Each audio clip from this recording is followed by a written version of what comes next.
the arts, and in particular First Friday, have had a positive impact on the downtown's development? If so, in what ways? And when we last spoke, First Friday was still relatively new. It was only about a year and a half old. Yeah. Now it's about 5 years old. Yeah. So what do you think it's had a positive impact? Definitely. You know what? I think the First Friday, we've had some local artists here that were outstanding artists, very creative, and really, truthfully talented artists. And I don't mean talented for our Broome County, right, but talented in the world of being of an artistry. And some of our artists have really made some beautiful impacts on First Fridays. We have a lot of people coming in. We've got an artist row over there with wonderful artists doing great things.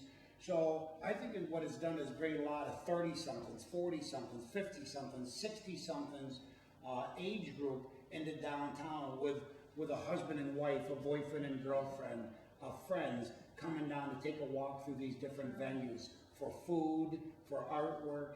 And it's really been a real positive thing happening in terms of what's going on to bring people into the community.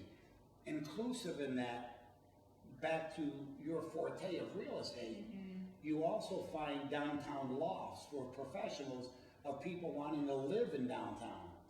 So a few years ago when you were here, it was just beginning, but I think it's starting to snowball a little bit where downtown is a great community for student housing, but it's also now becoming a great community for professionals. Yeah, I mean, the thing is, I was just out walking around an hour ago and noticing, how busy it's almost become. I mean, I remember, it was kind of just sort of starting, and there were some places here and there, but, there was generally a lot of empty storefronts and a lot of the vacant places are filling up. I think that one thing that we do offer here, and especially in Binghamton, New York, is that we have a great opportunity to create what I don't want to just correlate it to, but to the Ithacas, to the Syracuses, where if we keep on the same focus that we're on and the same development, downtown Binghamton could turn into an Ithaca college town.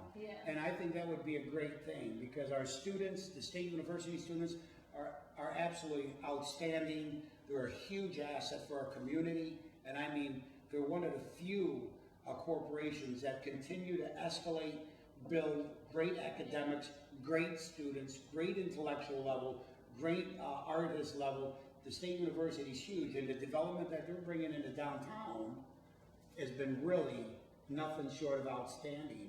And so I think we need to continue to cater to the students downtown, and I think we need to continue to cater to the professionals downtown, and the politicians need to continue to work with the developers to keep the real estate taxes down to a reasonable amount. So further development could go, and now you create a place that everybody wants to go, and the places all fill up. Now after they're all filled up, then you could see some building escalation in real estate taxes. But I think your First Fridays that you talk about has been a big success for food, eateries. I think when I was first here almost 4 years ago, it was June of 2005. It's April of 2009, but whatever. There was a lot of, we're renovating, so on and so forth, but now it's starting to be like it's starting to fulfill its promise. Yes, I think so. It's starting to fulfill its promise, but remember, anytime you got the train going down the track, it still needs fuel. So if you deplete its fuel, you could derail the train.